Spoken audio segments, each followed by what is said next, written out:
It's a very rugged watch. It's a great sports watch. But like when it came out, critics hated it. I mean, like it's got an exposed gasket. It's got screws everywhere. It was a metal monstrosity is what they called it. How much you want for it? I was looking, hoping something in the 40,000 range.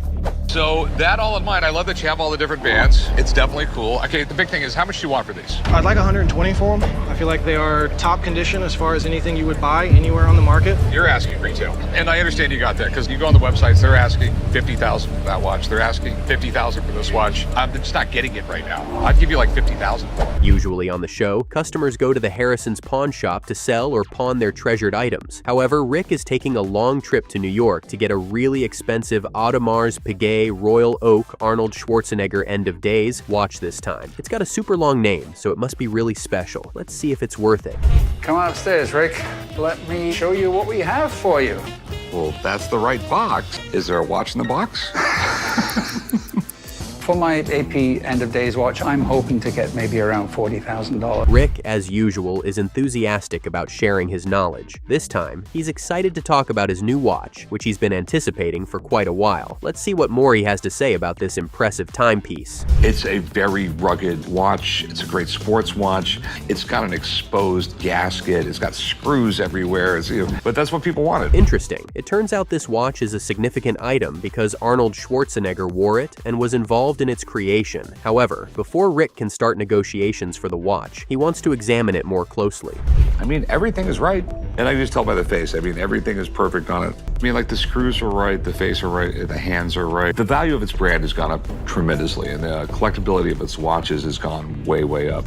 This one being such a limited production, I think it will go up. The seller is undoubtedly a good negotiator, but Rick is the best. Everyone can agree that Rick is unbeatable regarding haggling over prices. Anyway, it's great to see Rick achieve his aim of going to New York. Why are you the $32,500? And if you get any more pieces like this, as Arnold would say, I'll be back. Sounds good. I'm happy with the price I got, but I'm a Scotsman, so I would always have liked to have had more. Speaking of Audemars Piguet watches, Rick approaches a watch seller at a beach sale who has a couple of Audemars Piguet watches on display. Rick is a huge fan of this watch brand and was extremely glad to have noticed this seller. Let's see how things go between them. What do we got here? Oh, we've got some AP watches for you, sir. We got 2 Royal Oaks and 1 Ladies Promise. Where in the world did you get these? Acquired them through my time there at the company. Rick couldn't help but give this seller a quick historical background on the AP watches. Here, take a look. Right. Audemars Piguet, they've been around for 150-ish years. Yeah. Always a high-end watch. I mean, then they came out with a Royal Oak. Everyone fell in love with the Royal Oak. Yep. Will Rick come up with a higher counter price than the sellers? Or will he accept the seller's offer for these highly desired wristwatches? Let's find out. You're asking retail. And I understand you got that because you go on the websites, they're asking 50,000 for that watch. They're asking 50,000 for this watch. I'm just not getting it right now. I'd give you like 50,000. And I know that's... The next item is a costly and stylish watch, the Breitling Emergency Watch. Rick recognized the watch as a rare find and was excited to have it in his pawn shop. Anyway, what does Johnny plan to do with it? You know anything about it? Yeah, I mean, real quality watch. This one's never been out of here, so it's got all the parts. Yeah, Breitling's a neat company. What they did was, I think it was the Swiss Air Force, wanted a really, really accurate wristwatch for their Air Force. Okay. Meanwhile, Rick still has a lot to say about the watch. Let's hear from him. See, locator transmitter is basically a signal that's sent out to find pilots when their planes go down. When you set one off, a massive search and rescue begins. And that's why if you turn it on and you're not lost, you get fined up to $50,000. This right here just basically tests it to make sure that the emergency part works.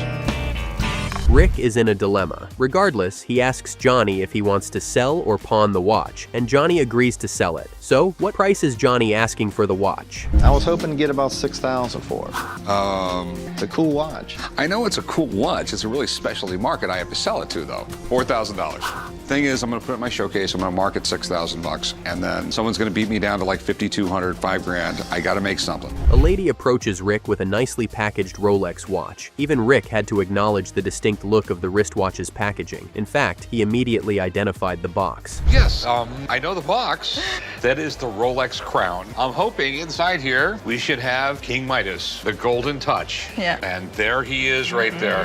Where in the world did you get this? Rick is always cracking jokes. Anyway, he decides to talk a little about the gold Rolex watch. Let's hear what he says. Gold watches like this were beginning to get really popular in the early 60s, and Rolex wanted to get in on the game. They wanted a super luxury watch They went to the most famous watch designer at the time. Rolex went to him in the 1960s and said, Interesting. However, Rick isn't done talking about this watch. it's really odd that the way he designed it too, because normally when you wear a watch, your stem's right here, so it's easy to wind. This one goes on your wrist like that, so it's really hard to wind. Why they did it like that, I do not know. But Oh wow. Will Rick accept the lady's offer? Let's find out. I couldn't go that much on it. They're not fast sellers. I mean, they do go for some decent money. You go online, you'll see them for like $25,000 for these. I think they're getting closer to 20, and that's why I could give you like 15 for it. Would you give me 18.5? Jason brings a vintage Seiko TV watch to the pawn shop to sell. He claims it's the same type of watch used in the James Bond movie Octopussy. That's cool, isn't it? Well, Chumley seems to agree with me. No way, dude. You have the watch from Octopussy? Yep, What's cooler than wearing the same watch as James Bond? exactly. It's the original smartwatch. I was hoping to get about $800 for it, and I'd like to see what they want to offer me for it, see what it's worth. Oh, this thing's sweet. In the 1980s, Seiko was just ahead of their time when it came to watches. They were innovative, and they were pushing the market just to a whole new level. I mean, Seiko had a couple other watches at the time. They had one that... Right. Chum seems to know enough about this watch to have a lot to tell the seller. I need to think this is a smartwatch now because it's got this big giant receiver right here. And I imagine you got to put this in your pocket, walk around with it. Yeah, the idea was you hook this wire up to the watch and then run it up your sleeve and keep that thing in your shirt pocket. And I think they even recommended that you hook a... Okay, Chumley looks pretty interested in the watch, so he wants to know how much Jason wants to sell it. Let's find out what Jason's offer will be. I'm sell online for upwards of about $1,000 and was hoping to get like $800 out of it. I just don't see it bringing that much. I think we sold one for right around $300. Yeah, was it in this good a condition? I mean, this is all original. Wow, Jason's surprised at Chum's low offer. He's hoping for at least $150 or more. Will Chum be willing to pay more? You're about to find out. Like $250? I really couldn't. I'm pretty much stuck at 150. At 150, not even like Yeah. 200, huh? No, I mean, I just don't know if I'm gonna get 300 out of it. I'm, All right, what about 175? You said you'd probably get 275 out of it. How about 175 and we'll call it a deal? Next, Rick checks out a vintage Waltham pocket watch that Sean is trying to sell. Sean insists that the watch is practically new and expects to get a reasonable price for it. What does Rick think about this watch? This is pretty cool. Waltham started in 1850. It was probably the largest watch company in the United States. I know that they sold over 35 million watches. Their cheapest watch when this was made was probably like 15 bucks. And in 1900, a decent pay was like $2 or $3 a day. However, Rick appears skeptical of Sean's claims about the watch's condition. So, he decides to ask Sean some more questions about it. Let's see what he finds out. So, what makes you think this is a salesman sample pocket watch? Well, they have the open back with the glass display. They would have put that at a jewelry store to show the quality of the movement, and then they could have chosen which case they wanted to have it put in. But here's your thing, this is not a pocket watch. This is a travel clock. Sean seems disappointed, and I can understand why. He was initially optimistic about selling his watch, but was disheartened by the news. Despite this, Rick is still interested and wants to know Sean's asking price. I couldn't even come close to that. If it was some special weird pocket watch, I'd probably dump all over it. But there's not a lot of people who collect travel clocks, okay? I'd be lucky to get $200 out of it. I don't know. I like it a lot better than that. I mean, it's from 1899. Imagine having a watch that could pinpoint your exact location anywhere in the world. By location, I mean your longitude and latitude. Exciting, isn't it? However, the owner of this watch, Blake, doesn't seem to appreciate its unique feature and is now selling it at the Harrison's pawn shop, where he meets Corey. What do we got here? I brought a watch in. I thought you might want to have a look at, and to my knowledge, it's pretty special. Arnold & Son. So is this one of those fancy watches that actually tells longitude? It is, and it's really complicated. I actually opened the instructional manual and my head exploded. This watch is truly remarkable. Rick elaborates on its historical significance and how it served people in the past. Nowadays you have GPS, but at one point in history, a very accurate clock on a ship was extremely important. Before they had an accurate clock, you'd take your boat north or south to the exact latitude you wanted to, and then just go east or west to wherever you were headed. There's stories of plenty of guys who literally sailed to Hawaii, just sailed right past it. Right, but then he still asks Blake how much he wants for the watch. Let's find out what Blake says.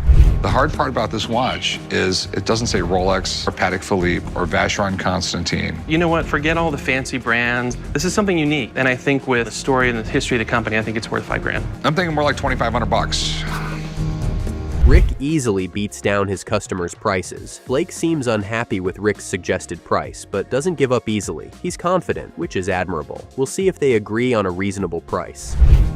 Could you do 4,200? I'll tell you what, I'll do 3,100. All right, you got a deal. Cool.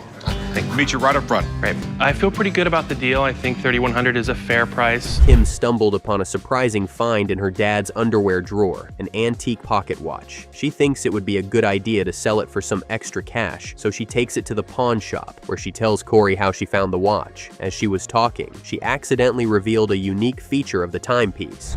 That's really, really cool. The watch is 10 karat gold, it's 21 jewel, and it is signed by Henry Ford II. The watch really has no sentimental value, and I would really like the cash. Henry Ford II? He wasn't Henry Ford's son. Rick continues with the history of wristwatches, explaining how they became famous. Let's listen to what he says. The American pocket watch industry was pretty cool, but the Swiss came up with these little things called wristwatches. When they first came out with them, they were not popular at all. So what the Swiss watch company started doing is they started paying really big actors. Ouch! Kim is disappointed when she learns the watch isn't worth as much as she hoped. However, she still tries to find a fair price. She knows the watch has gold in it, so she thinks it should be worth something. Would you do 400? Nope. You know, you have right around $230 worth of gold. I'm gonna make a whopping $30 off you. It is what it is. $200, that's what I can do. Well, I guess you're gonna make 30 bucks off me then. Let's take a look at this next item. Daryl, who owns a minute repeater pocket watch, plans to sell it at Rick's pawn shop. But this isn't just any pocket watch. It has a fascinating story that Daryl is eager to share. But what's really unique about it is the previous ownership. The engraving reads Wirt Dexter from his friend Henry W. King. I don't recognize the name. Well, Wirt Dexter was a very prominent attorney. Well, I've never met an attorney that didn't think he was important, so.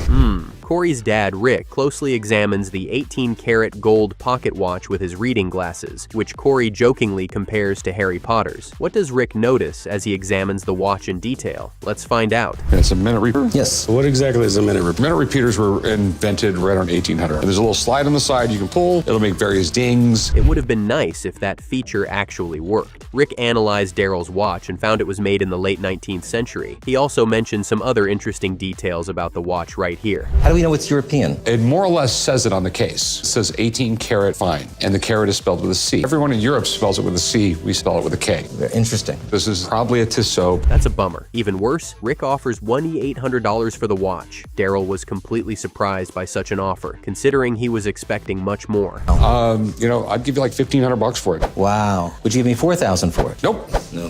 They sit forever. Wow. Okay, no one wears a All right, pocket I'm watch. just gonna let you go. I'll deal with it from here, okay? Okay, all right. I'll tell you what, he said you paid $1,500. Steve takes a Rolex watch he claims used to belong to the famous Bernie Madoff to the Harrison's pawn shop. He meets Chum at the counter, who isn't familiar with the Rolex or its supposed owner. Fortunately, Rick was around to save the day. I'm coming down to the pawn shop to sell a 1936 Rolex watch that was owned by Bernie Madoff. I'm hoping to sell this watch for $75,000. You only get so many chances to collect an item like this. So where did you get this? I bought this at the U.S. Marshal Service. As usual, Rick has much more he wants to say regarding Bernie Madoff and the things he did. Let's hear from him. Kind of scam that Bernie Madoff pulled was named after a guy named Charles Ponzi, who in the 1920s made millions off a fake investment scam. The one thing all Ponzi schemes have in common, in the end, someone gets screwed. I have the auction guide and it's lot number 234. An original Bernie Madoff watch could sell for $75,000. Now, a professionally adjusted one? I'm not too sure about that. Anyway, let's keep watching to see what will happen next. What do you want for it? $75,000. Really? Really? It's one of those things where it almost looks too good to be true. I need to take a better look at this. Okay. Okay, if you don't mind, I'm gonna bring it in the back, and there's a few things I need to do. Okay. And I'll come back, I'll make you an offer. All right. Sounds good. Ouch. That 80-year-old Rolex watch isn't worth as much as Steve thought. It looks like he won't be getting that $75,000. I wonder what Rick will offer him instead. Let's find out. People who buy these kind of watches, they would rather have a messed up face as long as it's the original face.